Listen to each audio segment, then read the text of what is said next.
everyone, welcome back to my channel English with Jennifer. So, இன்னைக்கு நம்ம கிளாஸ்ல எதை பத்தி பார்க்க போறோம்னா pronoun பத்தி. அதாவது parts of speech குள்ள second type அதுதான் pronoun. So, last lecturesல நம்ம வந்து noun பத்தி cover பண்ணிப்போம். அதாவது what are the different kinds of noun and what is a noun, basic levelல பார்த்துப்போம், competitive levelல பார்த்துப்போம் and அதுக்கப்புறம் possessive case and abstract noun பத்தியும் பார்த்துப்போம். So, நீங்க அந்த வீடியோஸ் எல்லாம் பார்க்கலனா நான் லிங்க் கீழ descriptionல கொடுக்கேன், மறக்காம அதை பார்த்துட்டு வந்துருங்க. So, வாங்க டைம் வேஸ்ட் பண்ணாம இன்னைக்குள்ள லெக்சர் அதாவது pronoun பத்தி பார்க்கலாம்.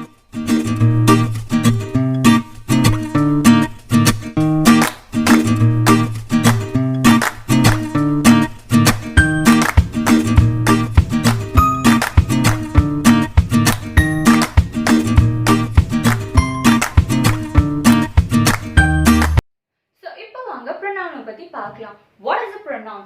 A pronoun is a word that takes the place of a noun. அதாவது நவுனுக்கு பதிலா a word which is used for a noun instead of a noun. அதுதான் நம்ம pronoun னு சொல்லுவோம். எக்ஸாம்பிளுக்கு பாத்தீங்கன்னா I, we, he, she, it, they. இத வந்து நம்ம ஒரு சென்டென்ஸ்ல யூஸ் பண்ணலாம். ஃபார் எக்ஸாம்பிளுக்கு பாத்தீங்கன்னா நான் ஒரு சென்டென்ஸ் எழுதி வச்சிருக்கேன். அந்த சென்டென்ஸ்ல நம்ம நவுனுக்கு பதிலா pronoun யூஸ் பண்ணலாம். ஃபார் எக்ஸாம்பிளுக்கு பாருங்க, Mike is a good boy. Mike loves to study. Mike is good at skating. இப்போ இந்த சென்டென்ஸ் பாருங்க. Mike is a good boy. Mike loves to study. Mike is good at skating. அதாவது noun. இதுல வந்து noun என்னன்னு பாத்தீங்கன்னா Mike. இப்போ இந்த மைக்ங்கற இந்த பர்சனோட நேம் நான் சென்டென்ஸ்ல 3 டைம்ஸ் யூஸ் பண்ணிருக்கேன். சோ இத நான் சொல்ல போயில அவ்வளவு அப்ரோப்ரியேட்டா it is a single sentence. But நான் மைக்ங்கற இந்த ப்ராப்பர் நவுனை வந்து அடிக்கடி அதே சென்டென்ஸ்ல 10 தடவை ரிப்பீட் பண்றேன். So what I'll do is இந்த நவுனுக்கு பதிலா நான் வந்து pronoun யூஸ் பண்ணுவேன். எப்படின்னு பாருங்க.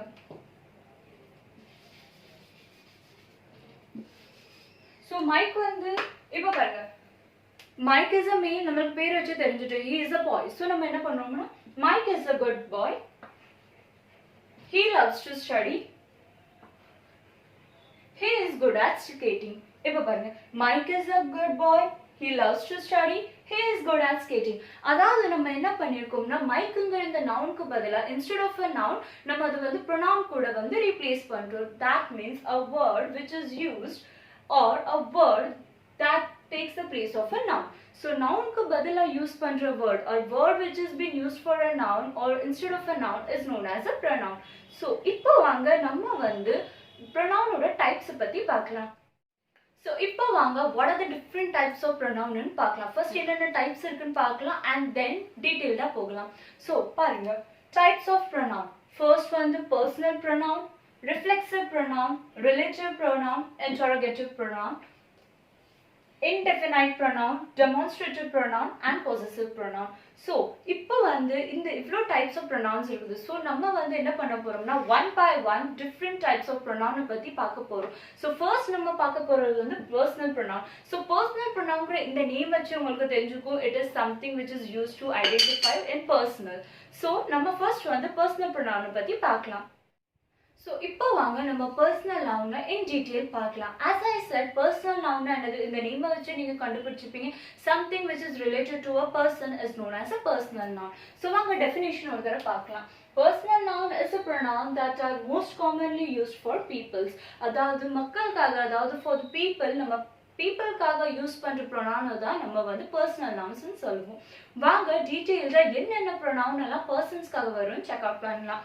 சோ இப்போ பாத்தீங்கன்னா நான் வந்து noun குள்ள லெக்சர்ல சொல்லிருப்பேன். A sentence is always made up of a subject, verb and object. Subject plus verb plus object is equals to sentence. இது வந்து நான் noun classல உங்களுக்கு already explain பண்ணிருப்பேன். Subject, verb and object together form a complete sentence. So இந்த மூணும் இல்லாம உங்களால ஒரு complete sentence form பண்ண முடியாது. So இப்போ வந்து ஒரு sentence எடுத்துக்கோங்க. அந்த sentence நம்ம subjectக்கு பதிலா, அதாவது subject வந்து உங்களுக்கு most probably noun தான் இருக்கும். இப்போ ஒரு sentence நீங்க எடுத்துக்கிட்டீங்கனாலே almost அதுல most of the words are noun. So சப்ஜெக்ட்டுக்கு பதிலா வர்ற நவுன்ஸ்ல நம்ம என்னென்ன ப்ரொனவுன்ஸ் எல்லாம் யூஸ் பண்ணுவோமோ அதை தான் நம்ம சப்ஜெக்டிவ் ப்ரொனவுன்ஸ்னு சொல்லுவோம். ஸோ வாங்க இப்போ என்னென்ன ப்ரொனவுன்ஸ் எல்லாம் வரும்னு பார்க்கலாம். இப்போ இங்க பாருங்க, நான் சப்ஜெக்ட் எழுதி வச்சிருக்கேன் and then first person, second person and third person denote பண்ணிக்கேன். ஸோ ப்ரொனவுன்ஸ்க்கு முன்னாடி first person, second person and third பர்சன்னா என்னன்னு பார்க்கலாம். இப்போ நான் வந்து ஒருத்தவங்க கூட பேசிட்டு இருக்கேன்னா தென் ஐ ஆம் தி ஃபர்ஸ்ட் பர்சன். இப்போ நான் என்னோட ஃப்ரெண்டு கிட்ட பேசிட்டு இருக்கேன்னா she is the second person. For example இப்போ நானும் என் ஃப்ரெண்டும் பேசுறோம்னா ஐ ஆம் தி ஃபர்ஸ்ட் பர்சன். அதாவது ஸ்பீக்கர் யாரோ அவங்க தான் ஃபர்ஸ்ட் பர்சன், லிஸ்னர் யாரோ அதாவது கேட்குறவங்க வந்து செகண்ட் பர்சன். அண்ட் சப்போஸ் நாங்க ரெண்டு பேருமே வந்து மூணாவதா ஒருத்தவங்களை பத்தி பேசிட்டு இருக்கோம், அதாவது குரூப் ஆஃப் பீப்புளா இருக்கலாம், மேபி அது ஒரு இண்டிவிஜுவலா இருக்கலாம், இல்லைன்னா ஒரு ப்ராடக்டா இருக்கலாம், இல்லைன்னா ஒரு ஆப்ஜெக்ட் எதுனாலுமே இருக்கட்டும். ஸோ நாங்க ரெண்டு பேரும் எதை பத்தி பேசுறோமோ இல்லை நாங்க வேற ஏதாவது தேர்ட் பர்சனை பத்தி பேசுறோமோ அவங்க தான் தேர்ட் பர்சன்ங்கிற லிஸ்ட்ல வருவாங்க. ஸோ வாங்க ஃபர்ஸ்ட் சப்ஜெக்ட்ங்கிற இது ப்ரொனவுன்ல என்னென்ன பார்ட்ஸ் எல்லாம் வரும், அதாவது என்னென்ன ப்ரொனவுன்ஸ் எல்லாம் வரும்னு பார்க்கலாம். ஐ ஃபர்ஸ்ட் பர்சன் நான், so I'm the speaker. So ஸ்பீக்கருக்கு உங்களுக்கு என்னெல்லாம் வரும், I and we. Second person அதாவது நான் யார் கூட பேசிட்டு இருக்கேனோ அவங்களுக்கு நம்ம வந்து யூங்கிற இந்த ப்ரொனவுன் யூஸ் பண்ணுவோம்.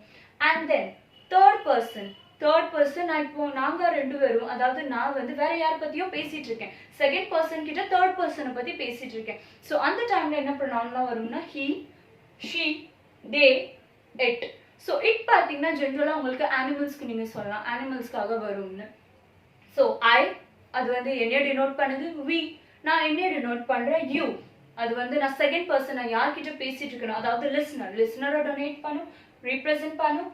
தென் தேர்ட் பர்சன் ஹீ நான் ஒரு பையனை ரீப்ரசென்ட் பண்றேன், ஷீ ஒரு ஃபீமேலை ரீப்ரசென்ட் பண்றேன், இல்லைன்னா ஒரு கேர்ளை ரீப்ரசென்ட் பண்றேன், தே அதாவது maybe a group of people and it maybe it's an object or an animal. So I hope உங்களுக்கு இந்த டிஸ்டிங்விஷ் புரிஞ்சுக்கோங்க சப்ஜெக்ட்ங்கிற இந்த சைடில் என்னென்ன ப்ரொனவுன்ஸ்லாம் வரும்னு. ஃபார் எக்ஸாம்பிளுக்கு இப்போ சில சென்டென்ஸ் பார்க்கலாம். I like chocolates.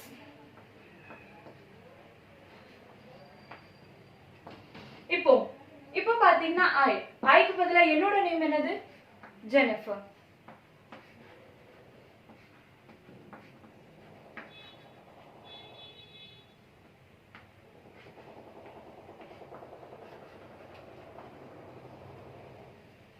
ஸோ இப்போ வந்து நான் வந்து இப்போ என்னோட ஃப்ரெண்டு கிட்ட பேசிட்டு இருக்கேன்னா நான் என்னோட நேம் டைரக்டா என்னோட நேமை யூஸ் பண்ணி பேச மாட்டேன்.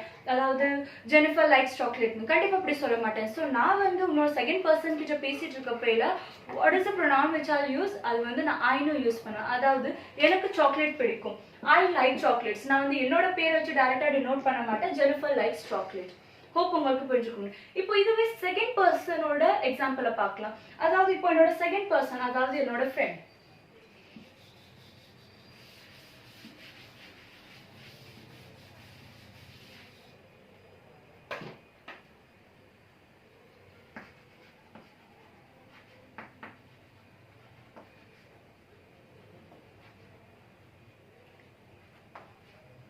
இப்போ பாருங்க, வாட் ஆர் யூ டூயிங், அதாவது இப்போ நான் என்னோட ஃப்ரெண்டு கிட்ட பேசிட்டு இருக்கேன், I'm speaking to a second person. அப்போ நான் அவங்க கிட்ட கேட்க மாட்டேன், இப்போ என்னோட ஃப்ரெண்ட் கிட்ட கேட்க மாட்டேன். Rachel what are you doing, நான் ஜென்ரலா ரேச்சல்னு யூஸ் பண்ணேன். ஸோ நான் 10 தடவை என்னோட friend name Rachel where are you going, Rachel what are you doing, what is in your hand, Rachel what is in your hand, Rachel can I look it, Rachel let's take a selfie. So நான் 10 தடவை அவளை represent பண்ணப்போ ரேச்சல்னு சொல்ல மாட்டேன். So இப்போ பாருங்க, Rachel what are you doing. So Rachel what are you டூயிங்க்கு பதிலாக நான் என்ன பண்ணுவேன்னா what are you doing. So யூங்கிற இந்த நவுனை வந்து ப்ரொனவுனை வந்து நான் ரீப்ரசென்ட் பண்ணிக்க, அதாவது செகண்ட் பர்சனுக்கு.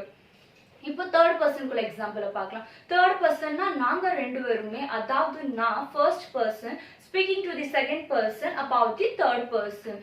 he was going to the market. இப்போ நான் வந்து செகண்ட் பர்சன் கிட்ட சொல்லிட்டு இருக்கேன் he was going to the market. Suppose நான் ஹீக்கு பதிலா ஒரு நவுனை யூஸ் பண்றேன்னு பாருங்க. சப்போஸ் ராகுல் is going to the market. So ராகுலுக்கு பதிலா நான் என்ன யூஸ் பண்றேன்னா ஹீங்கன்னு யூஸ் பண்ணேன். ராகுல் is a boy and ராகுல் is going to a market. So 10 தடவை ராகுல்னு யூஸ் பண்றதுக்கு முன்னாடி நான் என்ன பண்றேன்னா ராகுல் is a boy, he is going to a market. So நான் வந்து என்னோட ஃப்ரெண்ட் ரேச்சல் கிட்ட என்ன சொல்லிட்டு இருக்கேன்னா he is going to the market.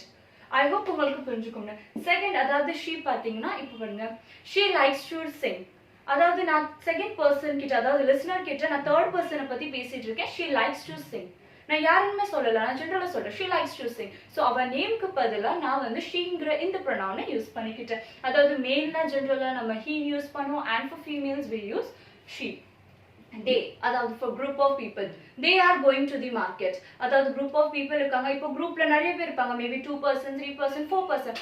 Anitha, Jenitha, Krishna, Bhargav, they are going to the market. so இவ்ளோ பேர் எடுக்கிறதுக்கு பதிலா நான் என்னோட செகண்ட் பர்சன் கிட்ட எப்படி தேர்ட் பர்சனை பத்தி டினோட் பண்ணுவேன்னா they are going to the market. so instead of taking all the nouns, அதாவது எல்லாருக்குள்ள பேரும் யூஸ் பண்றதுக்கு பதிலா நான் என்ன யூஸ் பண்றேன்னா theyங்கிற இந்த pronoun யூஸ் பண்றேன்.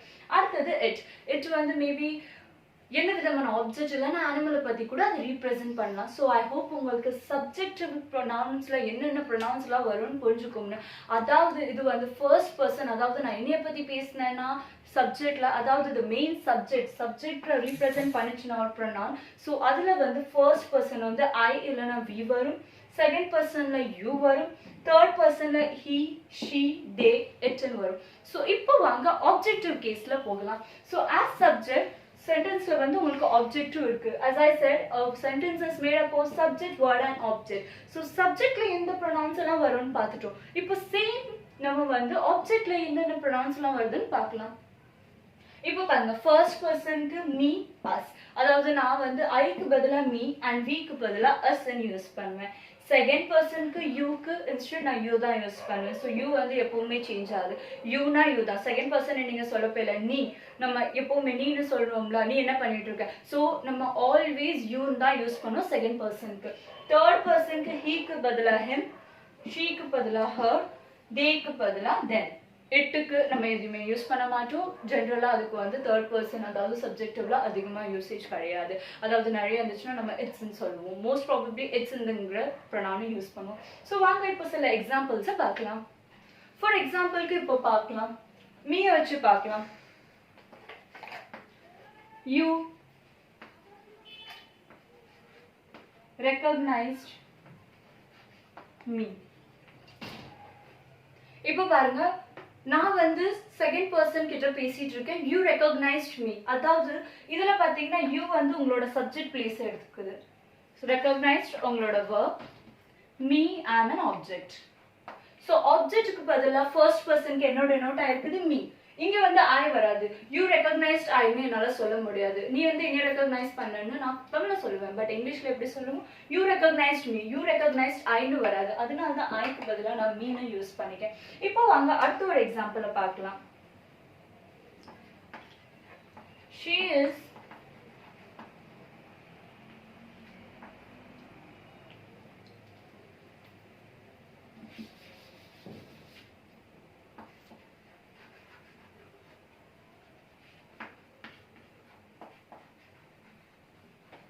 she is talking to them. இப்போ என்ன, first person, subject is talking, உங்களோட verb, to them, then உங்களோட object. so இங்க நான் என்ன பண்றேன், first person, அதாவது third person, உங்களோட subject வந்து உங்களோட object பத்தி பேசிட்டு இருக்குது. she is talking to them, நான் சொல்லிட்டு இருக்கேன் she is talking to them. அதாவது செகண்ட், அதாவது உங்களோட இங்க பாருங்க, உங்களோட தேர்ட் பர்சன் வந்து தேர்ட் பர்சனை பத்தி தான் பேசிட்டு இருக்குது. அப்படின்னா நான் என்ன சொல்றேன், என்னோட ஃப்ரெண்ட் கிட்ட she is talking to them. So அவங்க வந்து அவங்க கூட பேசிட்டு இருக்காங்க. ஸோ இங்க ஆப்ஜெக்ட்டுக்கு பதிலாக நான் தேர்ட் பர்சனுக்கு என்ன யூஸ் பண்ணிருக்கேன், தேக்கு பதிலாக. அதாவது நிறைய பேர் இருக்காங்க, ஸோ நான் என்ன யூஸ் பண்ணிட்டு இருக்கேன், தேக்கு பதிலாக தெம்பன் யூஸ் பண்றேன். ஸோ ஐ ஹோப் உங்களுக்கு புரிஞ்சுக்கும் நம்ம எப்போ எப்படி யூஸ் பண்ணணும்னு. அதாவது சப்ஜெக்ட்டுங்கிற சப்ஜெக்ட்ல நம்மளுக்கு வந்து ப்ரொனவுன் வந்துச்சுன்னா, அதாவது ஒரு நவுன் வந்துச்சுன்னா அந்த டைம்ல நம்ம இந்த ப்ரொனவுன் யூஸ் பண்ணுவோம். அண்ட் அதுவே ஒரு ஆப்ஜெக்ட்ல ஒரு நவுன் வந்துச்சுன்னா அந்த நவுனுக்கு பதிலாக நம்ம எந்த ப்ரொனவுனை யூஸ் பண்ணுவோம். ஸோ இன்னும் 2 டைப்ஸ் ஆஃப் பர்சனல் ப்ரொனவுன்ல டைப்ஸ் இருக்குது. ஸோ வாங்க அதை பத்தியும் பார்க்கலாம். ஸோ இப்போ வாங்க next 2 types of personal pronoun என்னன்னு பார்க்கலாம்.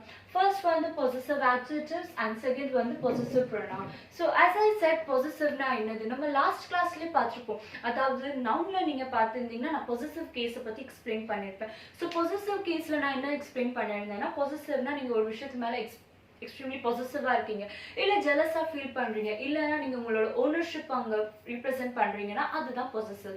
So that is the same, அதே ரூல் தான் இங்கேயும் அப்ளை ஆகுது. பொசசிவ்னஸ், அதாவது எக்ஸ்ட்ரீம் பொசசிவா இருக்கிறது, உங்களோட ஜெலஸ் ஃபீல் இல்லைன்னா உங்களோட ஓனர்ஷிப், நீங்க உங்களோட ஓனர்ஷிப்பை ஒரு விஷயத்துக்கு மேல ரீப்ரசென்ட் பண்ணீங்கன்னா அதுதான் உங்களோட possessive pronoun. ஸோ நவுனுக்கு பதிலாக நம்ம அது ப்ரொனவுனை யூஸ் பண்ண போறோம். So that is the concept. So concept same தான். அந்த வீடியோவை நீங்க பார்க்கலன்னா இதுக்குள்ள லிங்க் நான் கீழே டிஸ்கிரிப்ஷன்ல கொடுத்துருக்கேன், மறக்காம செக் அவுட் பண்ணிட்டு வாங்க. ஸோ இப்போ வாங்க possessive pronouns பத்தி பார்க்கலாம். ஸோ ஃபர்ஸ்ட் பார்த்தீங்கன்னா possessive adjectives. ஸோ adjectives இந்த pronoun அதாவது ஃபர்ஸ்ட் பர்சனுக்கு வந்து my instead of ஐக்கு my வரும், இல்லைன்னா r வரும். செகண்ட் பர்சன் your வரும், தேர்ட் பர்சனுக்கு his or their its வரும். அண்ட் இதுவே possessive pronounக்கு பாருங்க mine, ours, yours, his, hers, theirs. அதாவது சேம் தான், பட் இங்க மோஸ்ட்லி நம்ம s ஆட் பண்ணிருப்போம், அதாவது possessive pronounsல. அண்ட் possessive adjectivesல s இருக்காது. So possessive pronoun and possessive adjectivesல என்ன டிஃபரன்ஸ் இருக்குன்னு பார்க்கலாம். possessive adjectives எப்பவுமே உங்களுக்கு வந்து ஒரு நவுனுக்கு முன்னாடி வரும், அதாவது அந்த நவுனுக்கு பிஃபோர் உங்களுக்கு possessive adjective represent பண்ணும். அண்ட் அதுவே அந்த நவுனுக்கு அப்புறம்னா உங்களுக்கு possessive pronoun வரும். ஃபார் எக்ஸாம்பிளுக்கு இப்போ நம்ம பார்க்கலாம். This is my book. இப்போ பாருங்க புக் வந்து உங்களோட நவுன். ஸோ நவுனுக்கு முன்னாடி தான் உங்களோட pronoun வருது, அதாவது உங்களோட possessive adjective வருது. ஸோ நவுனுக்கு முன்னாடி உங்களோட pronoun வந்துச்சுன்னா அதுதான் உங்களோட possessive pronoun, possessive adjective. And அதுவே அந்த நவுன் வந்து உங்களோட ஆப்ஜெக்ட்க்கு அப்புறம், அதாவது ஆப்ஜெக்ட்க்கு அப்புறம் நவுனுக்கு அப்புறம் வந்துச்சுன்னா அதுதான் உங்களோட possessive pronoun. ஃபார் எக்ஸாம்பிளுக்கு பாருங்க, this book is mine. சென்டென்ஸ்க்குள்ள இந்த ரெண்டு சென்டென்ஸ்க்குமே மீனிங் சேம் தான். இது என்னோட book and even this is my book, ரெண்டுக்குமே ஒரே மீனிங் தான். பட் என்னோட ப்ரொனவுன் வந்து இந்த ரெண்டு பிளேஸ்லயுமே சேஞ்ச் ஆகுது. இங்க பாருங்க ஆப்ஜெக்ட். ஸோ உங்களோட நவுனுக்கு முன்னாடி ஒரு ப்ரொனவுன் வந்துச்சுன்னா அதுதான் உங்களோட possessive adjective. அண்ட் அதுவே அந்த ப்ரொனவுன் வந்து உங்க நவுனுக்கு அப்புறம் வந்துச்சுன்னா அதுதான் உங்களோட possessive pronoun. ஸோ இங்க பாருங்க ஃபர்ஸ்ட். ஸோ ஃபர்ஸ்ட் பர்சன்ல பாருங்க possessive adjectiveக்கு நான் mine யூஸ் பண்ணேன். ஸோ இங்க my வந்திருக்கு. அண்ட் இது mineன்னு சொல்லிருக்கேன், இங்க mine வந்திருக்குது. ஸோ ஐ ஹோப் உங்களுக்கு டிஃபரன்ஸ் புரிஞ்சுக்கும், அதாவது possessive adjective எப்போ வரும் and possessive pronoun எப்படி வரணும். இன்னொன்னு ஒரு எக்ஸாம்பிள் பார்க்கலாம். This is our house.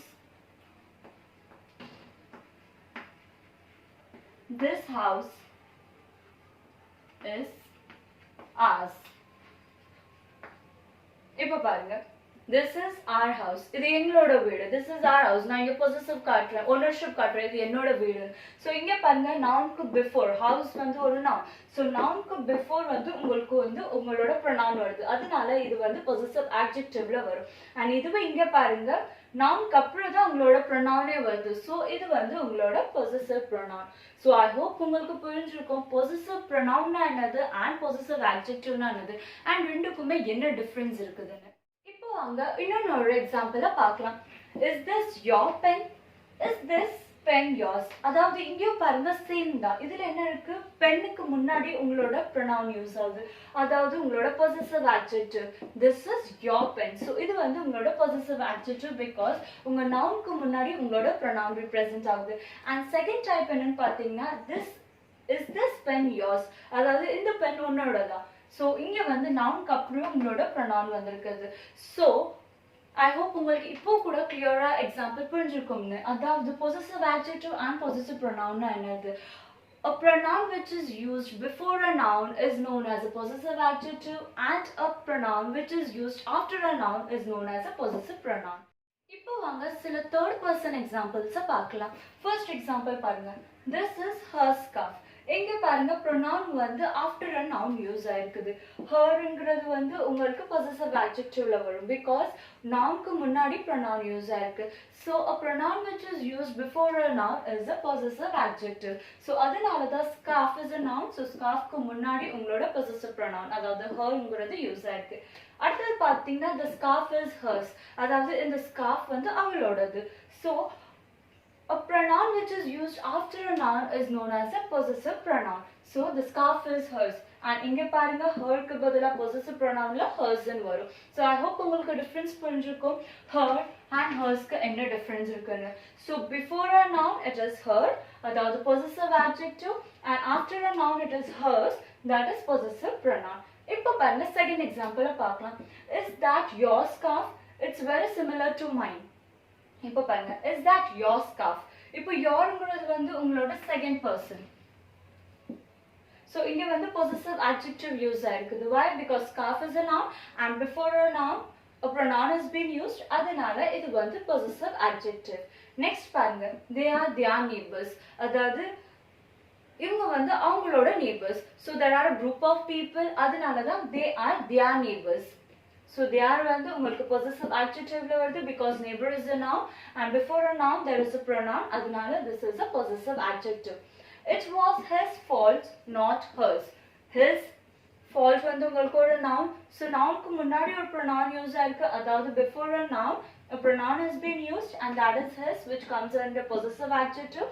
அதனால his is a possessive adjective and his is also a possessive pronoun. So ரெண்டுமே இருக்குது. So faultக்கு முன்னாடி இது use ஆயிருக்கிறதுனால it is comes under a possessive adjective.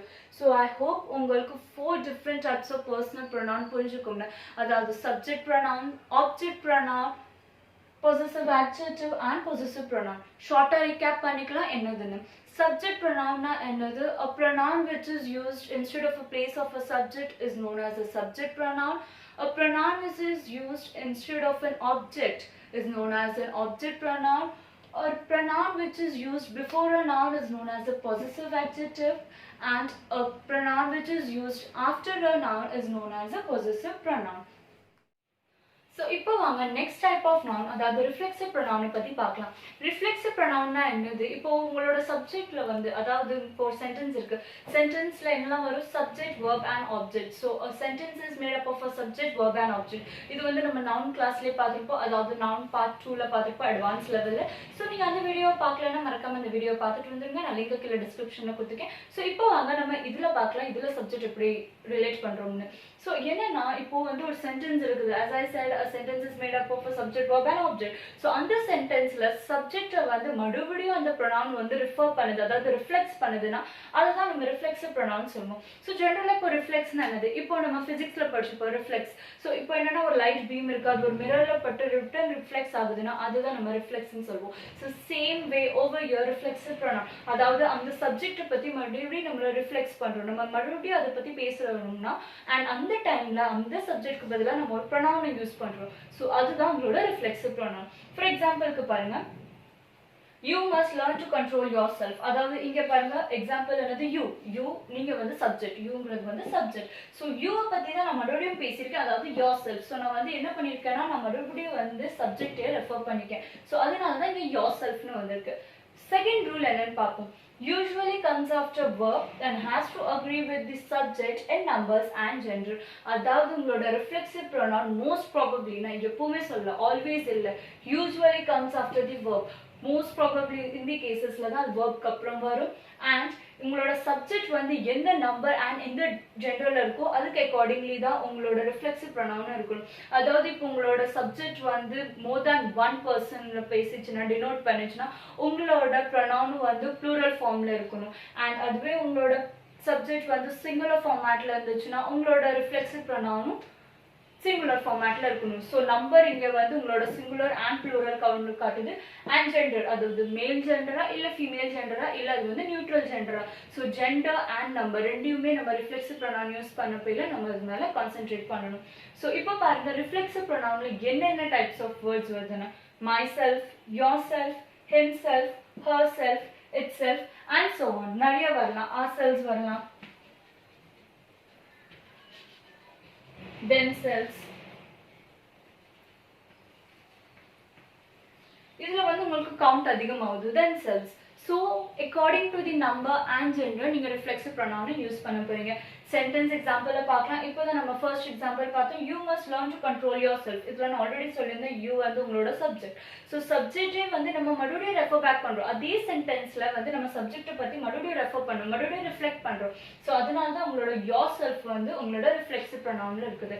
Next example பார்த்தீங்கன்னா he will do it himself. he வந்து உங்களோட subject. So சப்ஜெக்டை பத்தியும் மறுபடியும் நம்ம ரிஃப்ளெக்ட் பண்றோம், அதாவது மறுபடியும் நம்ம அதவே சொல்றோம், அதாவது அவனே அவனோட வேலையை பார்த்திருப்பான். ஸோ நம்ம என்ன பண்றோம்னா நம்ம ரிலேட் பண்றோம்.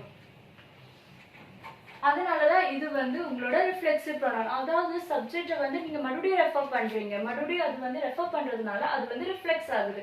ஸோ அதனால தான் himself வந்து உங்களோட ரிஃப்ளெக்சிவ் ப்ரொனவுன். நெக்ஸ்ட் எக்ஸாம்பிள் பாருங்க, the dog scratched itself continuously. அந்த டாக், நான் இப்போ வந்து டாக் சொல்றேன், அந்த டாக் வந்து தன்னைத்தானவே அது வந்து ஸ்க்ராட்ச் பண்ணிக்குது. ஸோ அது அந்த டாக் வந்து சப்ஜெக்ட். இதில் அந்த டாகை பற்றி தான் மறுபடியும் நான் ரிஃப்ளெக்ட் பண்ணியிருக்கேன். அதனால தான் இங்கே வந்து itselfனு வருது. And itself is your reflexive pronoun. Next பாருங்க, the lady asked herself why was she so unhappy. அதாவது அந்த லேடி, இப்போ the lady என்னது உங்களுக்குள்ள சப்ஜெக்ட், asked வந்து உங்களோட verb. as I said, most probably உங்களோட சென்டென்ஸ்ல வந்து verb-க்கு அப்புறம் தான் வந்து உங்களோட reflexive pronoun வரும். ஸோ இங்க பாருங்க, the lady is your subject, asked is your verb. herself, count என்னது singular. நான் ஸ்பெசிஃபிக்கா ஒரு லேடியை பத்தி மட்டும் தான் பேசிட்டேன். ஸோ இது வந்து singular now. So அதனால தான் இங்க herselfனு வந்திருக்கு. The lady asked herself why was she so unhappy. அதாவது அந்த லேடி தன்னை அவங்க கிட்டே கேட்டுட்டாங்க. she asked her own self. அவங்கள பத்தி அவங்களே மறுபடியும் கேட்டதுனால, அதாவது சப்ஜெக்ட் பத்தி நம்ம இங்க மறுபடியும் ரிலேட் பண்ணிக்கோ, மறுபடியும் ரிஃப்ளெக்ஸ் பண்ணிக்கோ, ரெஃபர் பண்ணிக்கோ. அதனால தான் herself வந்து உங்களோட reflexive pronoun. In short, reflexive ப்ரொனவுன்னா என்னது, உங்களோட சப்ஜெக்ட் பத்தி நீங்க மறுபடியும் ரெஃபர் பண்ண பேர்ல தான் அதை வந்து நம்ம reflexive pronoun. Similar as your light beam. இப்போ லைட் இருக்குதா, ஸோ இந்த லைட் வந்து இப்போ ஒரு மிரர்ல பாஸ் ஆச்சுன்னா என்ன ஆகும், அது ரிஃப்ளெக்ட் ஆகி கீழே உங்களுக்கு வேற ஏதாவது சர்ஃபேஸ் இருந்துச்சுன்னா அந்த சர்ஃபேஸ்ல வந்து வரும். இது பேசிக்ஸ் பிசிக்ஸ் நம்ம ஆல்ரெடி நம்ம சயின்ஸ் கிளாஸஸ்ல தான் படிச்சிருப்போம். ஸோ அதே கான்செப்ட் தான் இங்கேயும் யூஸ் ஆகுது. சப்ஜெக்டை பற்றி நம்ம மறுபடியும் ரெஃபர் பண்ண பேர்ல அந்த ப்ரொனவுனை வந்து அந்த டைமில் நம்ம என்ன வேர்டை யூஸ் பண்ணுறோமோ அந்த வேர்ட் தான் உங்களோட reflexive pronoun. So I hope உங்களுக்கு ரிஃப்ளெக்சிவ் ப்ரொனவுன்னா என்னன்னு புரிஞ்சுக்கோங்க. இன்னைக்கு நம்ம கிளாஸ்ல என்னெல்லாம் கவர் பண்ணிக்கோ, personal pronoun and reflexive pronoun. So இதில் என்னென்ன டைப்ஸ் ஆஃப் ப்ரொனவுன் வருது, அதாவது first person, second person, third பர்சனுக்கு என்னென்ன டைப்ஸ் ஆஃப் ப்ரொனவுன் வருதுன்னு நம்ம ஆல்ரெடி டேப்லெட் ஃபார்மேட்டில் நான் உங்களுக்கு இங்கே எக்ஸ்பிளைன் பண்ணிப்பேன். இருந்தாலும் ஸ்க்ரீனில் நான் வந்து உங்களுக்கு டிஸ்பிளே ஷேர் பண்ணுறேன். நீங்கள் இதுக்குள்ள ஸ்க்ரீன்ஷாட் எடுத்துக்கலாம், அது உங்களுக்கு இன்னும் ஹெல்ப்ஃபுல்லாக இருக்கும்.